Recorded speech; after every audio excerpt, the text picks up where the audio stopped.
नमस्कार दोस्तों, स्वागत है आपका मेरे YouTube channel beyond the motivation पर। हाल ही में 3 दिवसीय पंडित धीरेन्द्र शास्त्री का दिल्ली में कथा का आयोजन हुआ। 3 दिवसीय कथा थी। 6, 7, 8 तारीख को और 7 तारीख को दिव्य दरबार भी लगा और बहुत सारी भीड़ रही। वहाँ के आसपास के बड़े बड़े स्कूलों ने अभिभावकों को मैसेज करके बताया कि ये जो कथा होने वाली है इसकी वजह से बहुत सारा जाम और भीड़ हो रही है, इसलिए बच्चों को ना भेजें। अब इस पर विवाद भी खड़ा हो गया है।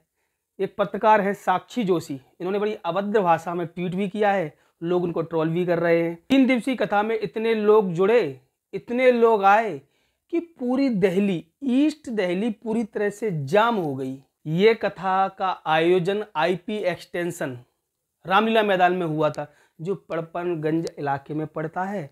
वहाँ पे मेट्रो स्टेशन भी नज़दीक था और मेन रोड भी है, तो लोग जैसे मेट्रो से, बसों से, जैसा उनको उचित लगा वो वहाँ पे पहुँच गए और सुबह 11 बजे तक मैदान छकाछक फुल हो गया, रोड तक भर गए लोग, जबकि कथा का आयोजन 4 बजे से होना था।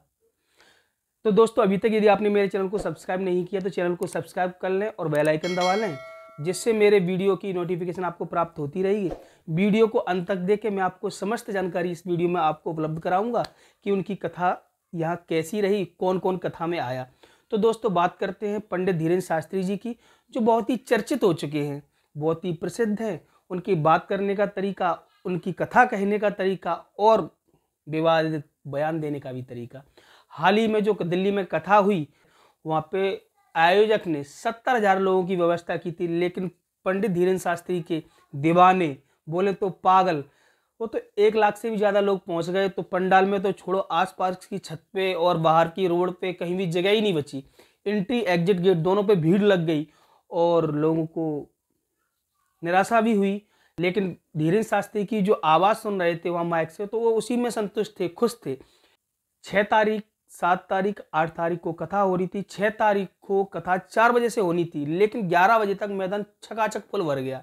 बाहर भी लोग एकत्र जमा हो गए। 11 बजे तक ही उन्होंने वेट किया, लेकिन 4 बजे की जगह पंडित धीरेन्द्र शास्त्री 1 घंटा लेट 5 बजे तक पहुंचे। लोगों में बड़ी मायूसी थी, लेकिन जैसे ही बाबा बागेश्वर पंडित धीरेन्द्र शास्त्री का मुखमंडल देखा और दर्शन हुए, उनकी सारी की सारी पीड़ा, सारी की सारी थकान चली गई। हालांकि इससे भी इम्पोर्टेंट बात इस कथा में ये रही कि मनोज तिवारी बाबा बागेश्वर को लेके आए थे पंडित धीरेन्द्र शास्त्री को।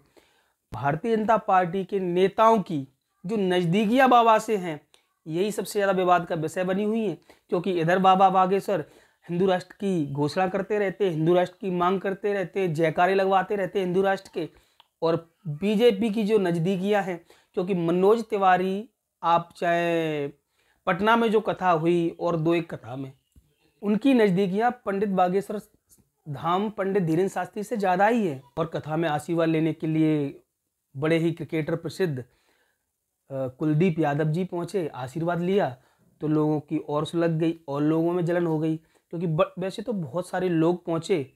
बाबा बागेश्वर ने वहीं पे बैठ के कथा पंडाल में एक विवादित बयान भी दे दिया। लोगों के लिए विवादित है, लेकिन उन्होंने बात तो सच ही कही थी।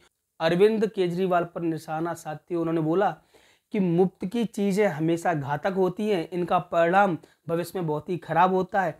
अब इस बयान को लेकर के लोग सोच रहे हैं पंडित धीरेन्द्र शास्त्री तो बीजेपी का साथ दे रहे, बीजेपी के नेता हो गए। ये अब ये सब बातें तो राजनीतिक लोग ही समझे। मैं तो इतना ही कहूँगा, उनका हृदय बड़ा ही निर्मल और कोमल और बड़ा ही, उनका स्वभाव बड़ा ही अच्छा है। क्योंकि आईपी एक्सटेंशन में जब रामलीला मैदान में कथा चल रही थी, तो पुलिस वालों ने जो व्यवस्था की, उन्होंने बाबा जी ने उनका धन्यवाद किया।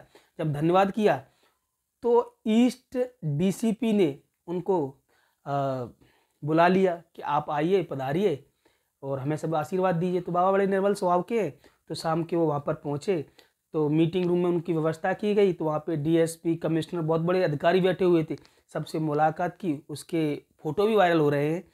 और तो अब स्वभाव से ही सब लोगों ने अपने भविष्य के बारे में पूछा, कमिश्नर जी थे, सब ने पूछा, तो बाबा बागेश्वर ने उनको बताया होगा जो भी है, वो बात बाहर नहीं आई। लोग बता रहे हैं कि सभी ने भविष्य के बारे में पूछा, क्योंकि बाबा बागेश्वर को जो भी देखता है, हर व्यक्ति के मन में भाव रहता है कि भविष्य में क्या होने वाला है।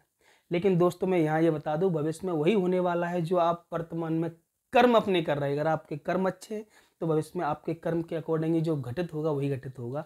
9 जुलाई यानी कि आज शाम की कथा कविनगर गाजियाबाद में होनी थी, लेकिन रामलीला मैदान में वहाँ पे पानी के भराव के कारण वहाँ के आयोजकों ने घोषणा की है कि मैं कभी आगे जा कर के अलग डेट निर्धारित करूँगा। जहाँ पर 1 दिवसीय कथा होनी थी वो आगे की तरह बढ़ा दी है। आज वो कथा नहीं होगी क्योंकि मैदान में पानी भर गया है। लेकिन इतनी बारिश के बावजूद भी दिल्ली में जब कथा हो रही थी, मूसलाधार बारिश हो रही थी, जगह जगह ट्रैफिक जाम, क्योंकि दिल्ली में तो बूंद भी गिर जाए ना तो ट्रैफिक जाम हो जाता है, दिल्ली की व्यवस्था भंग हो जाती है। जब मूसलाधार बारिश हुई तो जगह जगह जाम लग गया, लेकिन बाबा बागेश्वर के कथा पंडाल में जितने लोग एकत्रित हुए थे वो एक भी लोग बाहर नहीं गए। ऐसी मूसलाधार बारिश में बाबा बागेश्वर धाम की हनुमान कथा का पान करते रहे। धन्य है ऐसे गुरु, धन्य है ऐसे कथावाचक और धन्य है उनके ऐसे श्रद्धालु। सबकी जय हो। आप मेरे वीडियो को लाइक कर सकते हैं, कमेंट कर सकते हैं और वीडियो को शेयर करें। मिलते हैं किसी नए वीडियो नई जानकारी के साथ। मेरे चैनल को सब्सक्राइब कर लें। धन्यवाद।